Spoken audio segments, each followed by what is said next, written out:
नमस्कार. आपण पाहताय प्रगती टाइम्स न्यूज. मराठा आणि ओबीसी समाजामध्ये तेढ निर्माण करणारे वक्तव्य केल्याचा आरोप आणि या आरोपावरून आता थेट पोलिसात तक्रार. नवनाथ वाघमारे यांच्या आक्षेपार्ह वक्तव्याविरोधात वाई पोलीस ठाण्यात तक्रार दाखल करण्यात आली आहे.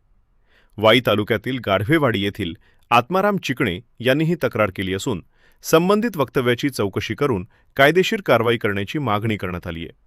या तक्रारीच्या समर्थनार्थ वाई तालुका मराठा क्रांती मोर्चाच्या वतीनं शिवतीर्थापासून पोलीस ठाण्यापर्यंत मोर्चाही काढण्यात आला.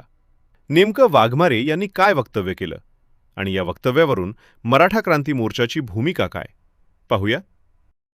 आमचं आराध्य दैवत श्रीमंत छत्रपती शिवाजी महाराज यांना सर्वप्रथम वंदन करून आज ह्या ठिकाणी जो नवनाथ वाघमारेने नाठाळपणा केलेला आहे, तर वाई तालुका मराठाच्या वतीने आम्ही सगळेजण ह्या ठिकाणी जमलेलो आहोत आणि नवनाथ वाघमारेंचा ह्या ठिकाणी आम्ही जाहीर असा निषेध व्यक्त करतोय आणि त्यांच्यावरती कठोर असे गुन्हे नोंद व्हावेत.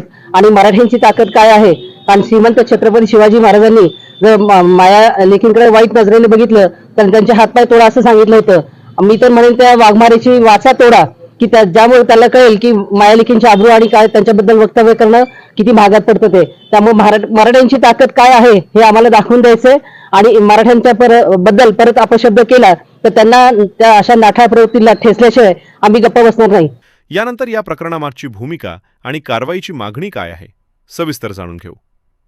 छत्रपती शिवाजी महाराज यांच्या पदस्पर्शाने पावन झालेल्या वाई नगरी विराट नगरीमध्ये सकल मराठा समाजाच्या वतीनं आज या ठिकाणी एक निवेदन देण्यात आलंय.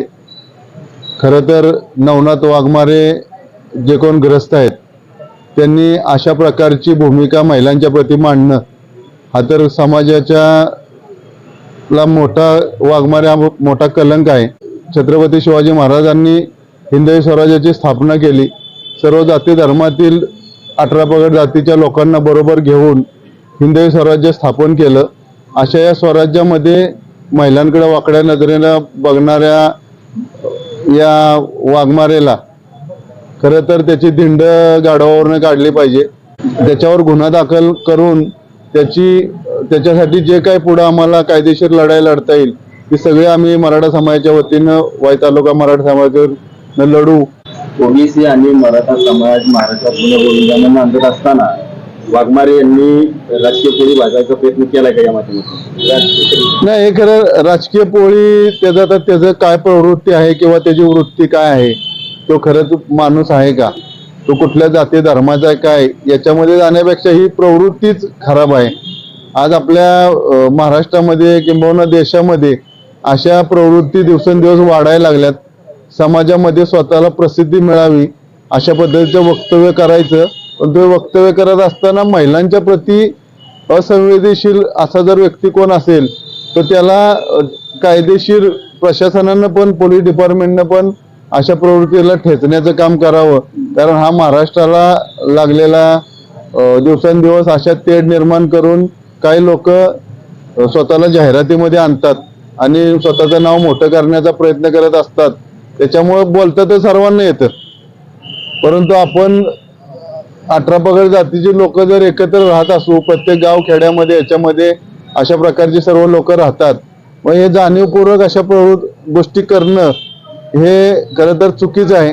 आणि अशी वादग्रस्त विधानं करून सत्ताधारी किंवा विरोधक पक्षाकडनं काही राजकीय षडयंत्र रचलं जाते. नाही, असं काही वाटत नाही, कारण आपण बघतोय आता महायुती म्हणून राज्यात सत्ता आहे, केंद्रामध्ये सत्ता आहे, महायुती म्हणून सगळे पक्ष जे युतीत आहेत ते सगळे एकत्र चांगल्या पद्धतीनं काम करतायत, महाराष्ट्राच्या विकासाचं काम करतायत.